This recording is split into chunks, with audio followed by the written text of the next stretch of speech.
सधैँ ज्ञान भर्नु, ज्ञानी बनेर मन जित्नु।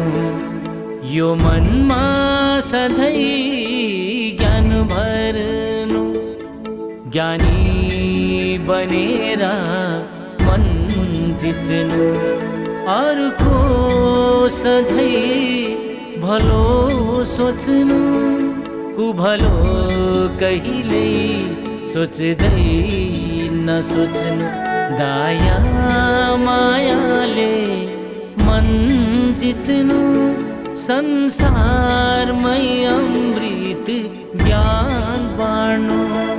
दया मायाले मन जित्नु, संसारमै